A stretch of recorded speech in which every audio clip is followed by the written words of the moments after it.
As Canadians, we are known as polite, cooperative people, always willing to help. So when we saw Europeans wrestling with new free trade agreements, we thought, we can help with that. We know all about trade because of NAFTA, the North American Free Trade Agreement.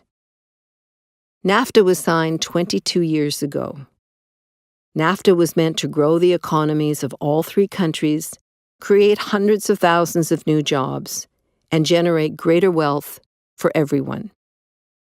But it didn't happen.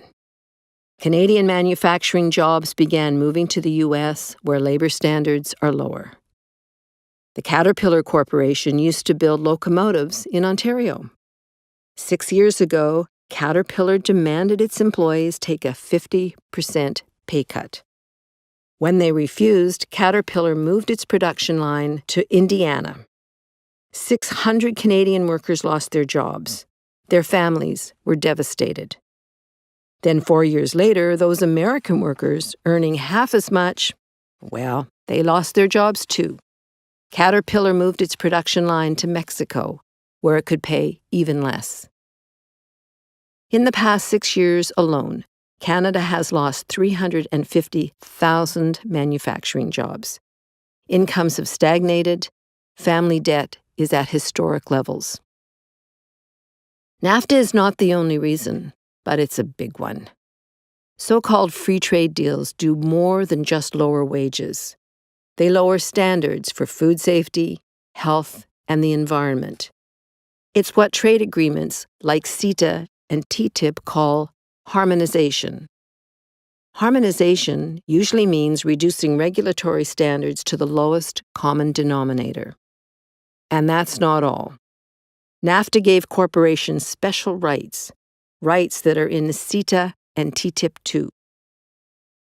Let's say a government puts in a new government regulation.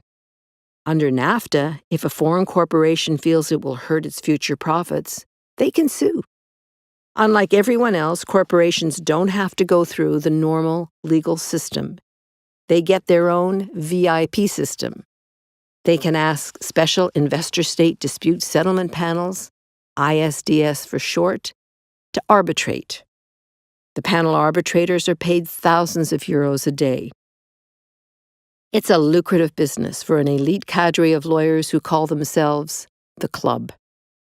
On average, governments pay 4 million euros just to defend themselves. Under NAFTA, Canada has been sued 37 times. It's the most sued developed country in the world. So far, the Canadian government has paid out 135 million euros, mostly to American corporations.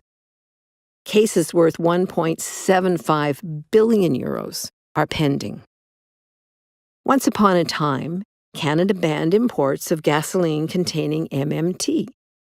It's a suspected neurotoxin. Through NAFTA, an American company, Ethyl Corporation, forced Canada to reverse its ban. In addition, Canada had to pay Ethyl 10.2 million euros for lost revenue. An energy company is suing the Canadian government for 152 million euros. This is because the province of Quebec put a temporary ban on fracking under the St. Lawrence River. But didn't we hear that the EU Commission changed ISDS? Well, they changed the name. Now they are calling the 3 arbitrators judges, and they will be selected differently. But a fresh coat of paint doesn't change the basic problem. Foreign corporations would still have rights that no one else has.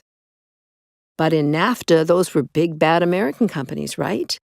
After all, Canada's regulatory standards are a lot like Europe's. Harmonizing European and Canadian standards shouldn't be anything to worry about, eh? Well, no. Here's the problem. Almost every big American corporation has a Canadian subsidiary. Let's say that TTIP is never signed. Through CETA, nearly 42,000 American corporations could use their Canadian subsidiaries to challenge the EU's environmental, health, and labor standards. With CETA, the EU predicts small growth. Is this deal really worth it? These trade deals put our democracies at stake. On both sides of the Atlantic, we are uniting to defeat these deals. We can stop CETA, and we need to do it now. Join us.